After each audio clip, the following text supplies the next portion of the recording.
Shamar kafuun hordoftoonni reedii maasoo yuutuub bakka nagaan gara kee dhuftan jechaa bakkuma jirtanitti nageenyi rabbii isin irraa haa jiraatu kan kiristaanaas nageenyi isiniif haa baay'atu.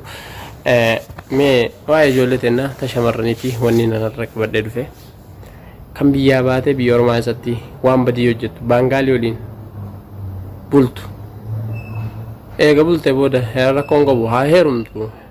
Eega heerumte booda maaltu torban takka yookiin bultii 10 wajjin jiraatte achi booda baatee ijoollee Oromoo jaleet ijoollee kajaraa san barattee mi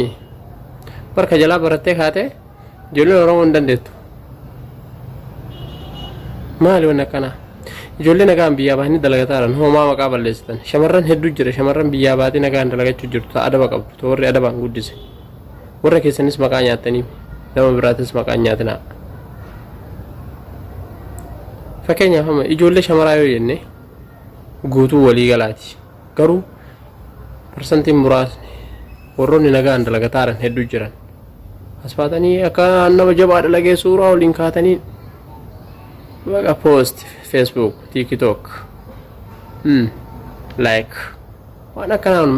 maal isin fayyada bara waan jettu sanuu yoo ita baangaaliin dhahee خلاص يا بنغال خلاص يا رجال خلاص يا رجال ايش فايدة هذا وين تكواني فايدة انقبو وين سنبياباتني في دلقات عافي مقا جولو رموتو سنياتنا جولو نقام بياباتي جراتو سنياتنا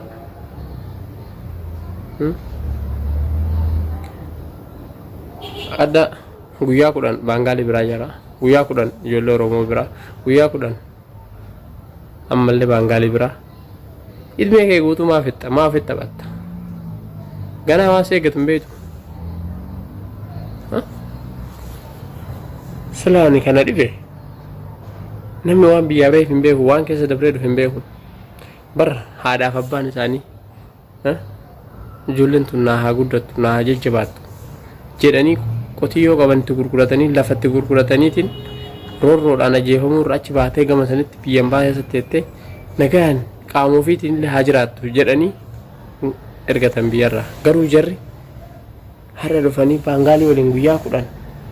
Oromoo mucaa ijoollee Oromoo birallee dhufan guyyaa kudhan maali wanni akkanaa maaliif ta'e ijoollee shamarranii warra nagaan kabajaa fi jaalalaan haadhaaf abbaa isaanii gargaareetiin dalagataa jirus maqaan balleessinaa isin silattuu warroonni waan badii dalagu jirtan fakkeenya warra baangaalii guyyaa kudhan jala bultanii achi deebitanii Oromoo birallee dhaayitan kun uf kabajaa eegaa ishii mee dalagaa iyyuu eega dalayda maali viidiyoon waraabuun faayidaa isin qabaa viidiyoo waraabdanii foosii qotan laayikii sila isin kana dhibe haadhumaaf abbaa isan karra dhalattan obboleeyyanuma teessan hin saalfattanii boru garuu moo baangaalii santu achumaan isin hambifata hundee moo Itoophiyaatti galuu addan baru Oromootti wallaahi ani hin beeku garuu mee ofumaa keessanii ilaalladhaa nuti bulgorsuufi malee hedduu namaati TikTok irra baatanii maal isin fayyada wanni faayidaa takka hin qabu yaa obboleeyyan kiyya خلاص يا رجال خلاص الدماني والله أنا ما جاب سيسا كان أفو أني أدونا نرى قبل سنين بدو كنا هنگا ولت ديب نبتي نجار النفترة الريدي مانسو يوتيوب سبسكرايب وجودان هردوفا أودو هتنتما أودو لغرا غرا قبل سنين بدو أكو أودو شمرني فيدو كثيراتس قويا سنين فيدو أبدين قبل كناهو هنگا ولت ديب نبتي نجار